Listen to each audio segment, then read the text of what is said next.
In my continuing quest to bring culture to the great unwashed masses and to save Western civilization from the Philistines, I have created a new Mozart opera. That's right, a new Mozart opera. It is called The Marsh King's Daughter, and it is loosely based, very loosely, on a story by Hans Christian Andersen.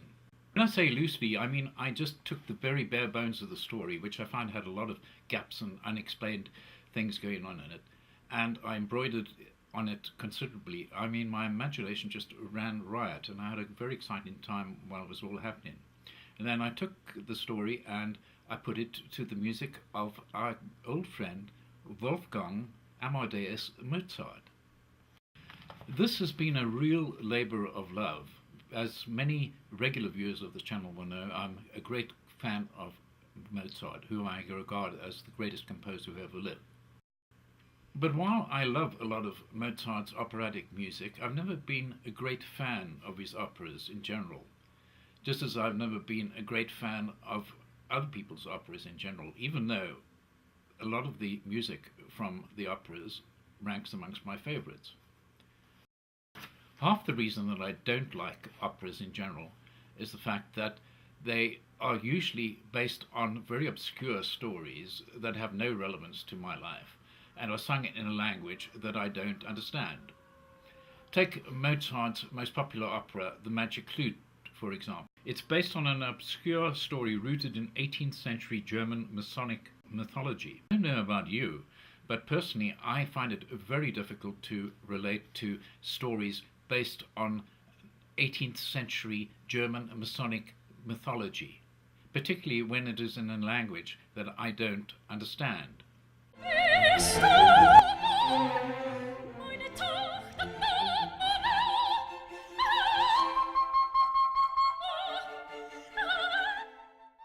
On the other hand, I would go a long way to see a performance by Diana Dom Reo as the Queen of the Night, the deliciously evil character that I've now incorporated into the story of the Marsh King.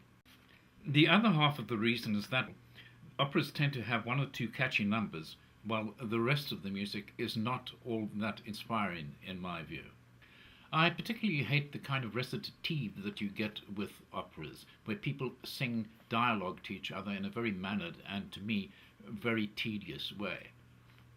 I've long thought how wonderful it would be to have an opera sung in English with a story that I could relate to, packed with Mozart's most beautiful, most memorable music.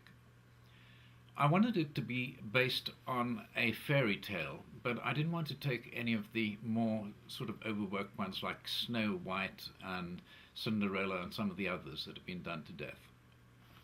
I wanted it to have broad appeal and hopefully introduce more people to the Mozart's wonderful music.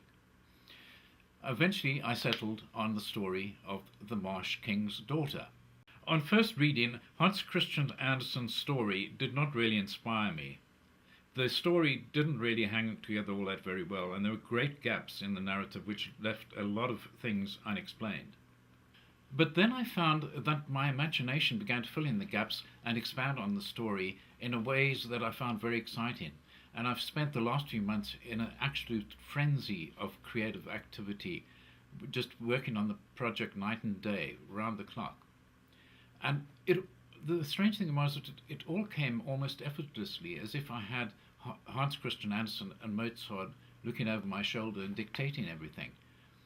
I'm sure that there will inevitably be some opera snobs who will carp and criticize and mutter aloofly about my audacity in tampering with the works of the great Mozart.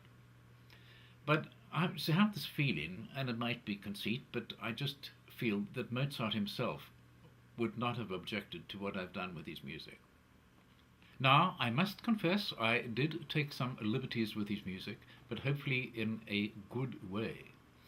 For example, there is, of course, a wedding scene in the opera I've created, and I was originally thinking of using this piece of music, which is very beautiful and which is often sung by bridesmaids at weddings.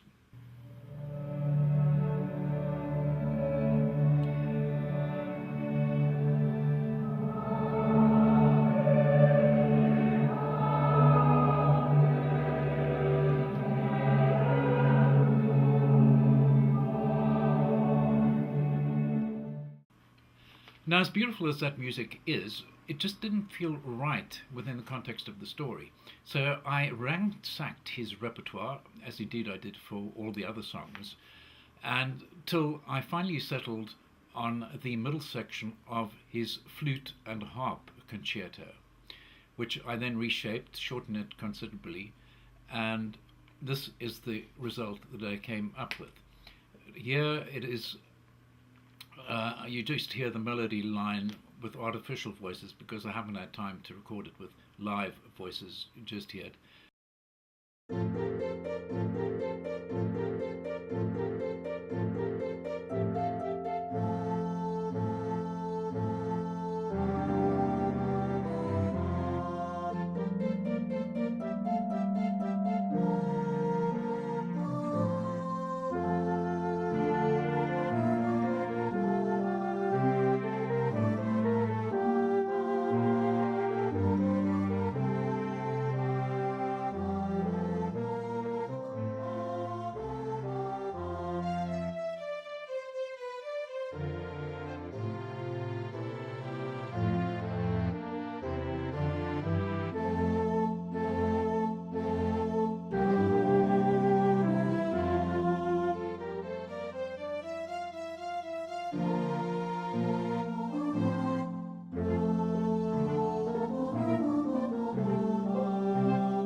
I've also tried to make the music more accessible to singers who haven't been operatically trained, but who nevertheless have good voices.